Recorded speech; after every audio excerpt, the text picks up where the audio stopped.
A lot of people thought we'd see rain before they finished, so not even close, so that's nice. Well, when we were in the media area, someone said the men were racing in the rain, so I don't know if they got hit with a little bit or if that's just a fallacy.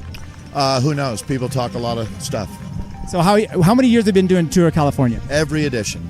Since 2006, is that correct? That'd be every edition. Okay, well, I'm just checking my facts. You've got the facts here. Yeah. And when did you said earlier, you just mentioned to me, you started doing announcing with Georgia, is that correct? Yeah, not exactly. Well, yes, that's correct. But I did a couple things. I did the Saturn Cycling Classic before that, and I worked for Saturn Cycling doing like a virtual reality bike, kind of like Zwift at trade shows. So, but yeah, the first time I really started announcing would be 2003.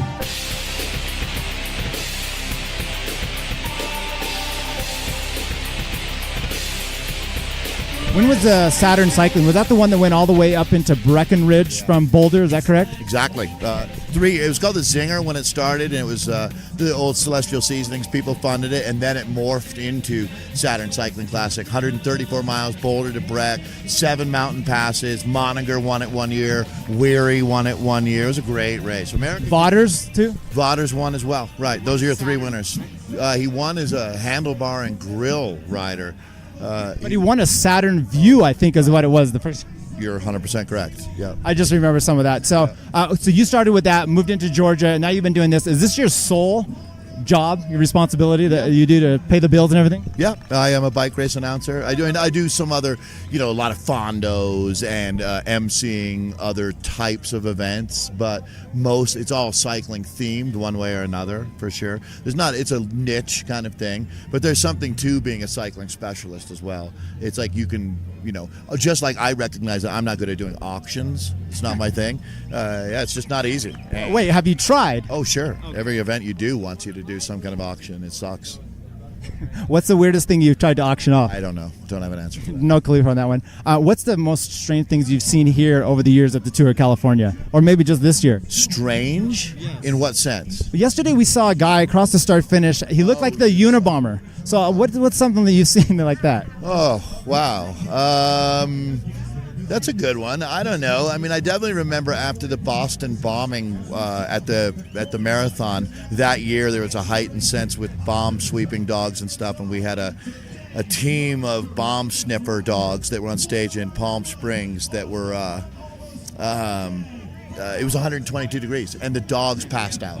And I was like, man, it's a hot day when police dogs are passing out, for sure. But yeah, you're right. I mean, there is a lot of, in that bizarro world. I thought the helmet guy with the horns, I saw him the other day, and he's got a whole new, it looks like emu horns or something. And I always thought he's a pretty bizarre dude. Have you met him? No, I have not. I just seen him out on the road there. So yeah. I don't know where he goes. I see him in Europe sometimes. Right. So we have the women just finished here. It's not going to change tomorrow, but what did you think of Katie Hall getting the win? I think it's great. I'm a big fan. I do Gila. I've seen her there. She races in the U.S. a lot, and so yeah, big fan. Absolutely deserves it. All of her teammates clearly were on board with this mission of getting her into yellow and winning this race. So they got another day to do it. It's not over, but it looks great for her now. Instead of like Anna van der Breggen at 1 second out, I think she's got, I didn't see, but it looked like 25, 30 seconds on Taylor, plus bonus. So all of that is perfect for her. And it couldn't happen to a better person. California-based winner, great personality, wonderful for the sport. Events are I've always said that events, when you really look at it, are defined by the quality of the people who win them. And so if you have a real shady winner of your race, nobody walks away thinking that was awesome. But when you have someone like Katie Hall win your race, you feel great about it. It's a good person. It's good for future marketing. It's good for, if you're trying to get young women into cycling, well, just look at that smile on Katie Hall's face. It's an ad for bike riding, bike racing, for empowering young women. All those things come together. And the message here with survivorship and all of that, everyone feels good walking away when you see someone, like, I hate to say it, but you have that situation where maybe a foreign-born rider who we don't know much about and he doesn't do interviews because they don't speak English. It's a different vibe, isn't it? Yeah. Right. So this is awesome. Yeah, and it's a redemption from last year where she had the lead into the last day, and their team was trying to protect her on the sprint bonus coming into Sacramento. And I don't know if you remember that. It looked like a little argy-bargy, and her teammate goes off the road, and the other team went.